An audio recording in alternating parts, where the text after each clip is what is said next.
mahaba na. Pati ito mahaba na rin. Tsaka medyo marami na tayong puti. Teka.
Yun.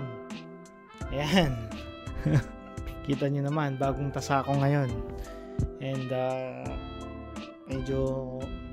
medyo muntik na mapanot yung likod, pero ayos lang. Matagal-tagal tong gupit na to kasi medyo mahal ang gupit dito sa Japan eh. Actually, siguro nasanay lang ako na mas mura yung gupit sa Pinas. Yun. Ang minimum kasi dito para ka nang nagpa-parlor yata sa Pinas na around 5 to 600. Hindi ko alam. Pero yun na nga, na-achieve ko yung goal ko for today. And kapag-pagupit, nagkulay na rin ako. And nag-ahit na rin. Yan. And yung pinaka task ko talaga for today is itong bumili ng hangko. Yan, nakabili na ako ng hangko. Nabilan ko na rin siya ng case. And yun. So sa atin sa Pilipinas, ang ginagamit natin is signature o handwritten. Dito sa Japan, ang ginagamit nila is hangko. Basically, it's just a stamp na naka-carve yung pangalan mo. Pwede mo rin siyang tawaging inkan. Ang pinakaiba ng hangko and inkan is, hangko is yung mismong stamp, yung ginagamit mo. Inkan is yung stamp na na-imprint. Yung mismong stamp na naiwan doon sa papel.